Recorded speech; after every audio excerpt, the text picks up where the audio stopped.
PM Modi ભારતના સૌથી લાંબા સમય સુધી સેવા આપનારા ચૂંટાયેલા વડાપ્રધાન બન્યા છે, જેને લઈને વિશ્વભરમાંથી તેમને અભિનંદન મળી રહ્યા છે.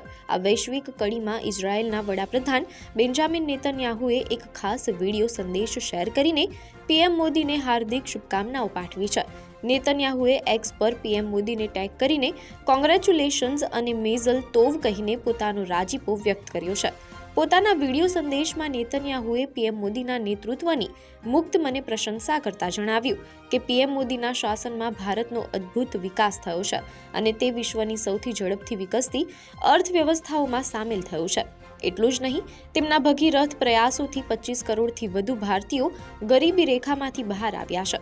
ભારત ઇઝરાયેલના સંબંધોનો ઉલ્લેખ કરતા નેતન્યાહુએ પીએમ મોદીને પોતાના પરમ મિત્ર ગણાવ્યા અને કહ્યું કે બંને દેશોની દોસ્તી આજે ઇતિહાસના સૌથી મજબૂત સ્તરે છે.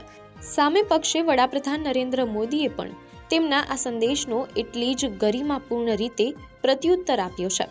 પીએમ મોદીએ નેતન્યાહુનો આભાર માનતા સોશિયલ મીડિયા પર લખ્યું કે thank you my friend. PM મોદીએ નેતન્યાહુની વાત સાથે સંપૂર્ણ સહમતિ દર્શાવતા વિશ્વાસ વ્યક્ત કર્યો કે આગામી વર્ષોમાં પણ ભારત અને ઇઝરાયેલની મિત્રતા ઉત્તરોત્તર વધુ મજબૂત અને નવી ઊંચાઈઓ સર કરતી રહેશે. Prime Minister Modi, my dear friend Narendra, congratulations on becoming India's longest-serving elected Prime Minister. You've transformed India. You strengthened the bond between India and Israel, and you've earned the admiration of millions and millions around the world.